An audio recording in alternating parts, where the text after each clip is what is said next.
My talk today is called How Meat Became Technology, and I am going to begin by thanking New Harvest. I began speaking with Isha back in 2013, shortly after she arrived to lead the organization, and Isha and Erin and their colleagues have been crucial to my research.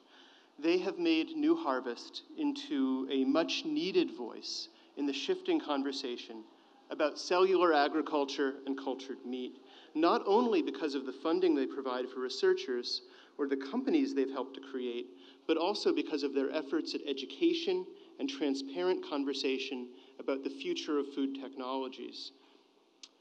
I know that their accomplishments will exceed anything I can write about them. I also want to thank Morgan Catalina and everyone who has helped to produce this event, and to say that it's really an honor to be here, along with many of the scientists and artists who have made all this possible.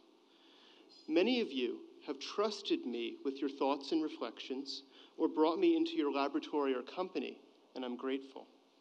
Now, I'm still not sure what cultured meat is, despite having been told what it is by about 100 people over the last 4 years. But I'm currently writing a book about it, so I should probably figure it out. I tend to think that the conversation about cultured meat is at its healthiest when it is most open to possibilities. And in a certain sense, what I've been doing for the past few years is collecting other people's visions of those possibilities. I'm an historian by training. Here's my title slide. I'm a historian by training, and I moonlight as an anthropologist in order to conduct fieldwork in the world of cultured meat. So I arrive from a different kind of disciplinary background and with different goals. And I should say that it is not my mission to advocate for cultured meat or cellular agriculture, but to try to understand what they mean and what it means that such things are becoming possible. In other words, I do a very slow kind of work about a very fast-moving conversation. My first image today is one many of you will be familiar with. This is Alexis Madrigal's 2013 timeline of predictions for in vitro meat, which I submit to you today as evidence of the changeable nature of our conversation and of the changeable character of predictions about cultured meat's future. Now, although it isn't my role to advocate for cultured meat, I am a very sympathetic observer, and I'm convinced of the dire need to resolve the problems caused by industrial animal agriculture. In particular, its effects on our fragile ecosystem and the suffering it imposes on non-human animals. I'm also convinced of the threats to human health that industrial animal agriculture poses, including antibiotic resistance, which the UN has listed as a potential global crisis, as well as zoonotic disease. I cannot tell you that cultured meat will solve all these problems, but in the course of my research, I have been persuaded that the effort is worthy of our time and energy. Now, cultured meat as a thing presents all kinds of temptations for social scientists. Much of the early work done by scholars on cultured meat has been related to bioethics and involves elucidating the hopes that people place on an emerging biotechnology that might resolve the ethical and environmental problems of animal agriculture. Others use surveys to try to understand how consumers react to the possibility of eating laboratory-grown meat. My own focus has been on, I guess you could say, the way different human actors imagine the future of food. And I've been particularly curious about what factors, cultural, philosophical, economic, lead people to expect technology to fundamentally change the world. One of the things that anthropology can do is to try to show what is unfamiliar or strange about things that have become familiar. And the idea that technology is a lever that moves the world is intimately familiar. The study of history, in my opinion, is the best training for learning to think carefully about how things change over time. It gives us a sense of scale for all kinds of domains, including the history of technology or the history of our foodways. It can give us reasonable expectations for progress, or it can alert us to the possibility of sudden change. It can help us to be modest about the periods of time we claim to be able to understand. And I think that this last point, modesty about the periods of time we claim to be able to understand, is very important for the conversation about cultured meat. Because this conversation doesn't just involve the future. It has sometimes involved claims about the human diet at an evolutionary timescale, claims that sweep aside a lot of disagreements about paleoanthropologists, among paleoanthropologists, who look at the history of the human diet. More to the point of my talk today, if cellular agriculture were to replace the existing system of animal-based agriculture that we have, we would see one of the greatest paradigm shifts in provisioning strategies in the history of our species. It would be as momentous as the initial domestication of grain at the beginning of settled agriculture.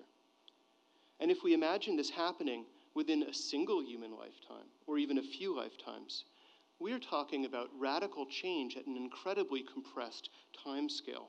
This would create not only ripples, but waves of unpredictable shifts, including what I'm going to call today conceptual shifts. Now, to get at this issue of conceptual shifts, I'm going to express what we already know about cultured meat in slightly different terms, going carefully here.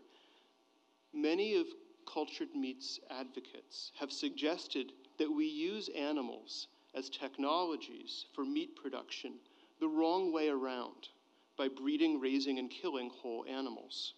They propose that we could use animals the right way by starting with just their cells. In my book, I will argue that this proposal, and I'm writing a book about all of this, which is, I suppose, why I'm speaking with you here today, for those who didn't catch the intro. This is what I'm trying to do. In my book, I will argue that this proposal is part of a larger style of thinking about what cells can do and about what meat is. This style of thinking, in turn, depends on several interlocking histories. Today, I'm going to focus on two: the history of cell culture techniques themselves and the history of meat's modernization. Together, they help us to understand how it became possible to imagine meat as a form of technology. And I'll flag for you now something that I'm going to say again later towards the end of the talk, which is that historical precedents do not allow us to predict the future, but considering historical precedents can help us to reasonably analyze possible future scenarios. I suspect that most of us are intimately familiar with criticisms of large-scale animal agriculture, so I'm not going to spend time on the horrors of contemporary feedlots and slaughterhouses. What's more important is to underscore that meat has not always been like this. Protein is protean. If we were to zoom out to view the full timeline of our species' carnivorous behavior, we could only explain late 20th and early 21st century meat by guessing that radical changes had taken place in recent centuries, as indeed they did. For starters, the word meat means much less than it used to. The very first Oxford English Dictionary attribution for meat is from the year 900 Common Era, when meat meant solid food. It just meant solid food in Old English, as opposed to drink. And you can actually see a very similar kind of semantic shift in the French term viande. It was around 1300 CE that meat began to mean the flesh of animals as opposed to other solid foods. And it took time for meat to refer only to the muscle tissue of certain favored animal species. The semantic shift of the word meat tracks very closely across modern European and American history with our ever-narrowing sense of what counts as meat and the dwindling of the range of species that we consume. It's not for nothing that cultured meat's first architects have mostly targeted beef and chicken, even though the aesthetic imagination visible in the works of Oran Katz and Eonat Zur, as well as the next nature movement, has led to the question, Could culturing meat broaden the range of species we consume? So the food writer Harold McGee offers an excellent gloss on meat's modernization in his classic book on food and cooking, which, if you're interested in the science of cooking in any respect, this ought to be on your shelf. He calls this the triumph of the urban over the rural style of raising, killing, and eating animals. During the last few hundred years of urbanization and the development of industry, the rural style has been all but lost in many parts of the world. Roughly speaking, the rural style involves a long period of human coexistence with animals prior to slaughter, and often the use of animals as workers before they're killed for food. Consumed at an older age, such animals tend to have a stronger or more developed flavor. By contrast, the meat of the younger animals consumed according to the practices of the urban style tends to be more tender, less lean, and more mild. This is the meat to which many 20th and 21st century eaters, especially in the developed world,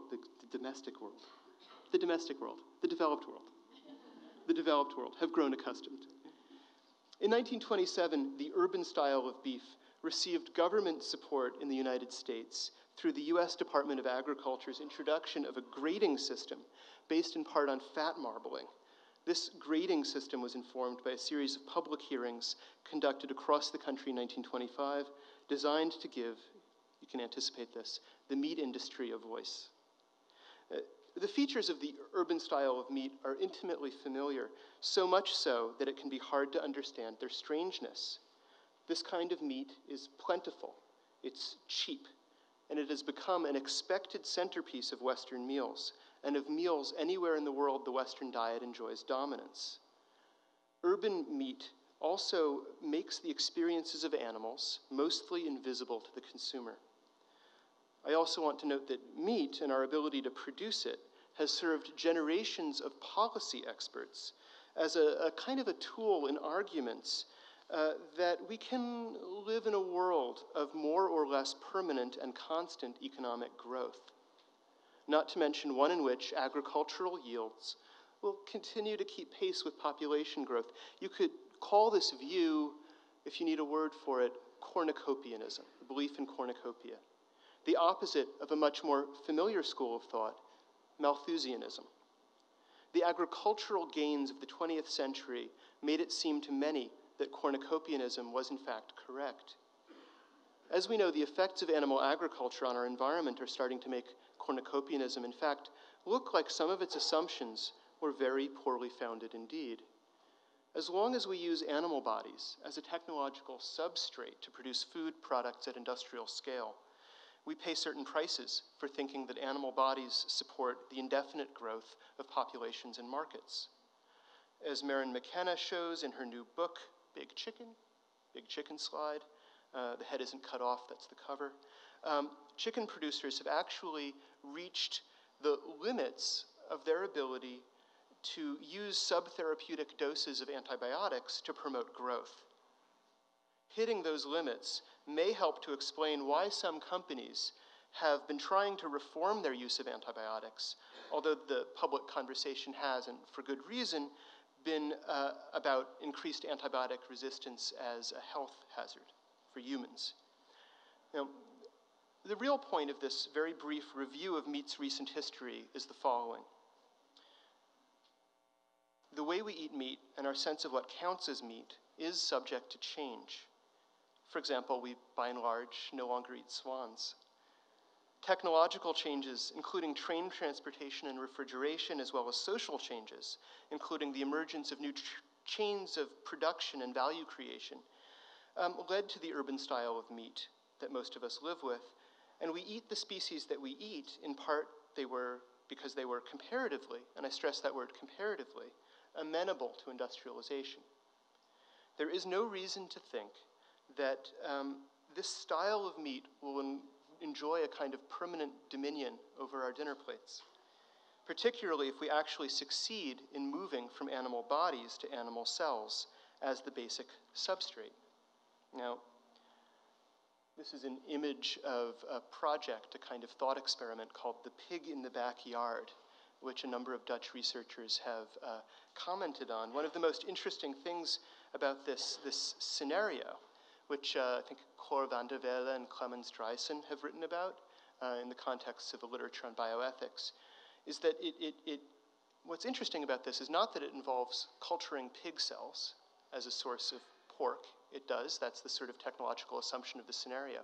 But that it postulates a community living with the pig in the process of taking samples of its cells, culturing them, and using them as a food source. It's, in other words, an imaginative exercise in thinking beyond the urban style of meat consumption down to the level of human-animal relations.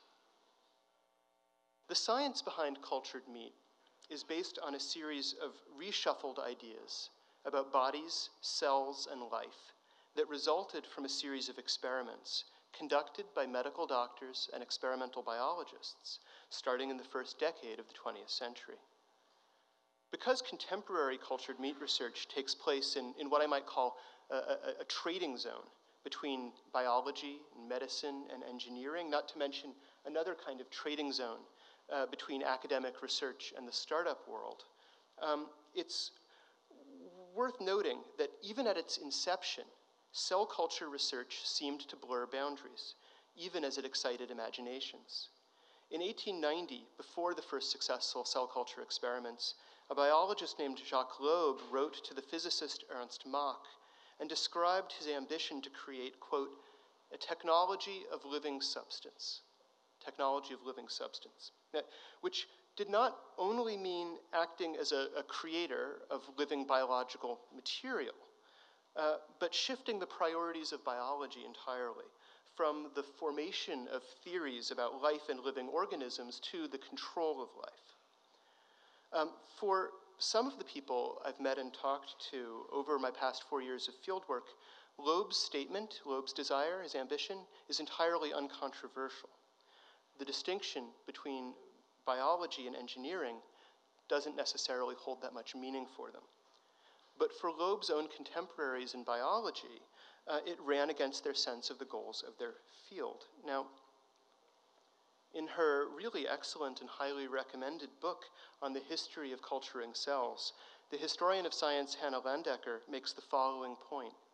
Cell culture techniques, from their first successful demonstration in the 1907 experiments of the embryologist Ross Harrison and onwards, had a serious impact on our understanding of life, and centrally on our understanding of, you could call it the plasticity of life, and of the multiple temporalities in which it exists. To take a biopsy of cells from a cow and culture them, for example, demonstrates both plasticity and temporality, and the resulting cell line could potentially outlive not only the initial animal, but also the researchers themselves, as happened in the famous case of the Hela line, cultured from the cells of a young African-American woman named Henrietta Lacks.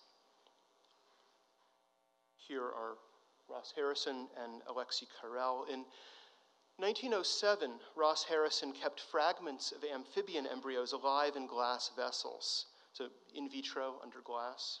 And it's striking that one of the first conclusions at which he arrived was that his results challenged the integrity of the whole organism as the only meaningful unit of life by demonstrating that nerve growth could take place outside of normal embryonic development and indeed in an artificial milieu. He thought that he was just extending the common practice of physiologists who would often isolate organs in order to determine their function. Alexei Karel, who adapted Harrison's techniques, is probably most famous as the creator of the so-called immortal chicken heart, but the longevity of the cardiac tissue that Karel grew mattered less than its implications. It was revolutionary to ask questions about the limits of cellular independence and plasticity, which were also questions about cells' capacity for growth and continued life outside the body. Much as industrial meat production quietly changed the way we understand and consume animal bodies, cell culture work rebelled very publicly and quickly against a tenet of 19th century physiology, which was technically known as the milieu intérieur, or the notion that animal cells could only survive and grow first within the body, and second, perhaps, only within their designated place within the body's plan. At the time of Harrison and Carell's experiments, the idea that an individual type of cell might be isolated and grown on its own was still years off. But it would represent another horizon for cell culture research, as would the idea of cells as factories for the production of vaccines, or the idea that there can be more life outside of an original body than there was inside it. I also think that the transition from Harrison, an embryologist conducting cell culture experiments in search of scientific knowledge, transition from him to Carell, who was a surgeon, is very, very suggestive. What was first a methodological tool for generating observations and theories about life became an end in and of itself, and one that seemed laden with practical potential. I'm describing complicated histories in what seem to me like painfully simplified terms today. I know this, and I recognize it may seem superficial. The stories converge on one point that I want to make, and it's really the only strong opinion about the future of cultured meat that I'm going to allow myself today. Many conversations about cultured meat seem to imply that we can transform how we produce, market, and consume meat while everything else stays more or less the same. I hope that the histories of modern meat eating and of cell culture techniques, which I've glossed for you today, suggest otherwise. What early public conversations about cultured meat have suggested to me as I observe them is that most of us are still very attached to the idea of a tight relationship between whole animal bodies and meat, even though the way industrial animal agriculture treats animals is, I have to say, often less careful and less dignified than the way cultured meat scientists treat their cells. This further suggests that successfully culturing meat for the marketplace would have unpredictable effects, ranging from the way we think about non-human animals to the way we cook and serve meat, all the way to how we, both in expert communities like the one in which I while away my time, and in the public, think about life itself. And here I'm going to indulge myself in reading to you my favorite quotation from the writings of Alexei Carell, not the crazy racist eugenic writings, but the interesting scientific ones. This is from his New Cytology. I mean to demonstrate that working with cell cultures did indeed change his understanding of life. So, a tissue is evidently an enduring thing. Its functional and structural conditions become modified from moment to moment. Time is really the fourth dimension of living organisms. It enters as a part into the constitution of a tissue. Cell colonies or organs are events which progressively unfold themselves. They must be studied like history.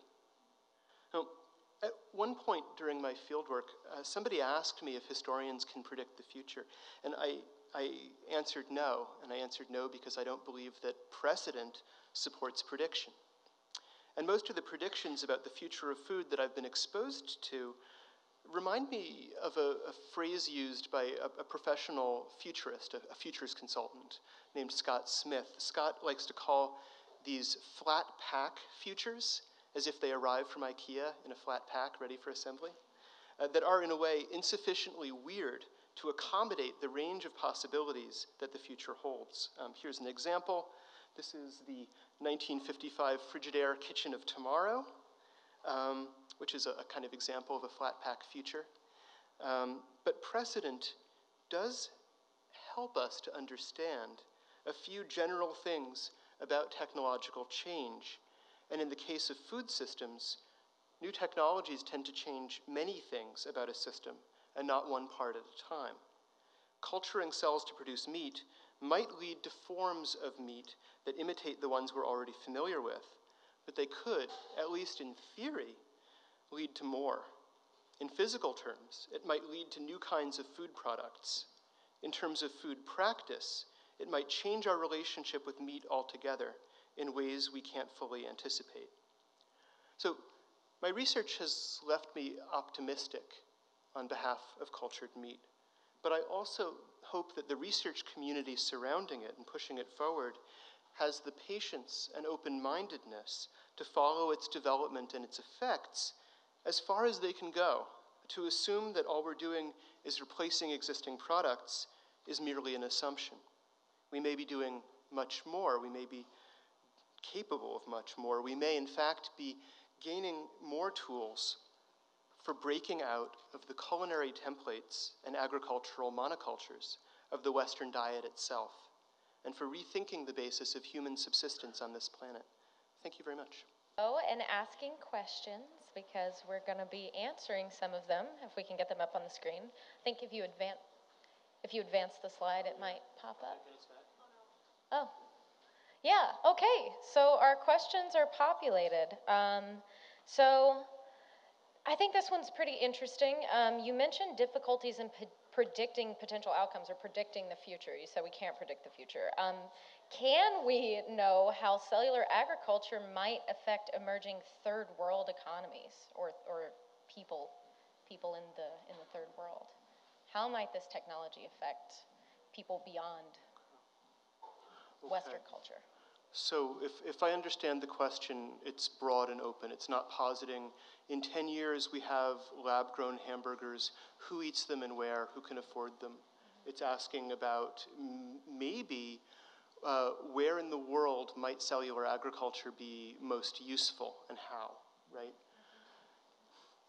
Look, I'm not a professional futurist, but the ones that I do fieldwork with would probably try to approach this question through the technique called scenario work.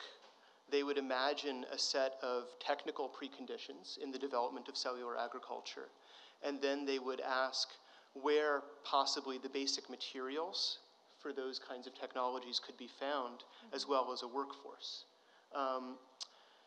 There have been many, many comments made about what seems like the first or developed world character of cellular agriculture, both in the sense of it as an idea and as a possible reality.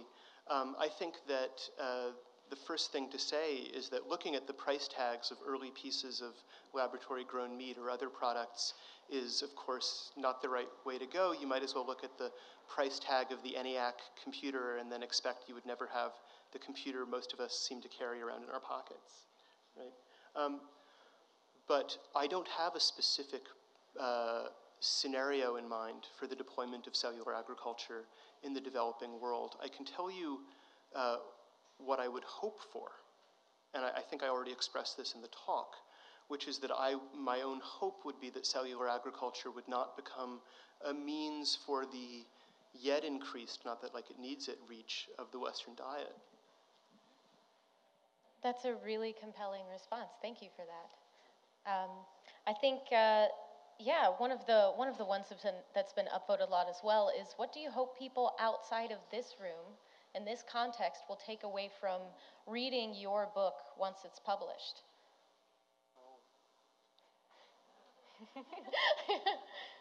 Yeah, we don't like to ask hard questions. No, it's just embarrassing. No, the answer is just embarrassing. But it's good to be publicly embarrassed occasionally, and it's good to be honest. There are a lot of people who are working on books that are related to this, and I think over the next 18 to 24 months you'll start to see them, and you'll start to see reviews of them, and some of them are doing something that is very important to the authors, which is using their books as opportunities to advocate on behalf of laboratory-grown meat, whether called cultured or clean, and other forms of cellular agriculture. And I think that that's valid and important, and I want to, primarily, I want to write a book that is about the lives and experiences of the people doing the work, rather than a book that is about whether or not we should explore cellular agriculture or cultured meat. I also have the ambition of writing something that's a pleasure to read, and that does more than occupy a place in the sort of conference circuit in which we couch our arguments. So that's one of the things that I want. I have another goal, which is that I want people to be informed and intelligent consumers of the inevitable media hype that surrounds these technologies. Awesome. Thank you so much. Everybody, please give another round of applause for Ben.